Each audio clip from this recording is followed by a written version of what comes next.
منظرنامے سے آپ کو بتائیں، چین کا کاربن اخراج میں کمی کے لیے ورک پلان جاری۔ منصوبے کے مطابق کاربن اخراج کے لیے شماریاتی اکاؤنٹنگ سسٹم کو بہتر بنایا جا سکے گا۔ چین کی کوشش ہے کہ 2060 تک کاربن نیوٹرل کا ہدف حاصل کیا جائے۔ مزید تفصیلات بیجنگ سے شاہد افراز خان کی اس رپورٹ میں۔ چین کے national development and reform commission سمیت متعدد چینی محکموں نے حال ہی میں کاربن اخراج کے لیے شماریاتی اکاؤنٹنگ سسٹم کو بہتر بنانے کے لیے ایک ورک پلان جاری کیا ہے، جس میں carbon footprint management system کے قیام کو اجاگر کیا گیا ہے۔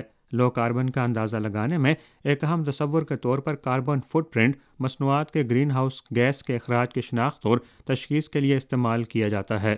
ورک پلان میں کہا گیا ہے کہ مصنوعات کے کاربن فٹ پرنٹ کی مقدار کے لیے عام ضروریات جیسے قومی معیارات مرتب اور جاری کیے جائیں، اور کلیدی مصنوعات کے carbon footprint accounting system میں گرین الیکٹرک سرٹیفکیٹ کے اطلاق کو مضبوط بنایا جائے گا۔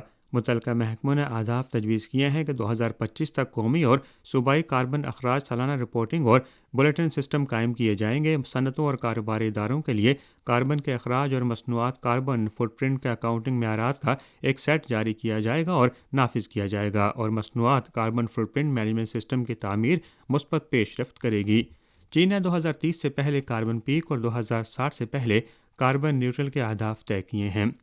چین انسانیت اور فطرت کے درمیان ہم آہنگی کے تصور پر قائم رہتے ہوئے ملک بھر میں کاربن اخراج میں کمی کے لیے کوشاں ہے تاکہ پائیدار معاشی سماجی ترقی کی ضمانت دی جا سکے۔ Shahid Afraz Khan, A1 TV، Beijing. اور غزہ میں محفوظ پناہ گاہ اور خوراک کے لیے در بدر فلسطینیوں پر اسرائیلی مظالم جاری رہے۔ اسرائیلی بمباری سے 24 گھنٹے میں مزید 40 فلسطینی شہید جبکہ درجنوں زخمی ہو گئے۔ نصیرات کیمپ میں تازہ ترین اسرائیلی حملے میں 9 افراد شہید ہوئے۔ زخمیوں میں الجزیرہ کا کیمرہ مین بھی شامل ہے۔ اسرائیلی فضائیہ نے رفح اور جبالیہ میں رہائشی عمارتوں کو تباہ کر دیا۔ بیت لاہیا میں 2 گھروں پر اسرائیلی بمباری سے 4 افراد شہید ہوئے۔ شہداء کی مجموعی تعداد 44,282 ہو گئی۔ 1,04,880 زخمی ہو چکے ہیں۔ اور روس کے صدر ولادیمیر پوٹن نے کہا ہے کہ یوکرین کو جوہری ہتھیار دیے گئے تو تمام تر فوجی وسائل استعمال کریں گے۔ غیر ملکی میڈیا کے مطابق اپنے ایک بیان میں روسی صدر نے کہا کہ یوکرین کے ہر اقدام کو مانیٹر کریں گے۔ جارحیت کے ہر قدم کا جواب دینے کے لیے روس تیار ہے۔ جیسا کہ میں نے بارہا کہا کہ ہمیشہ ہماری طرف سے جواب آئے گا۔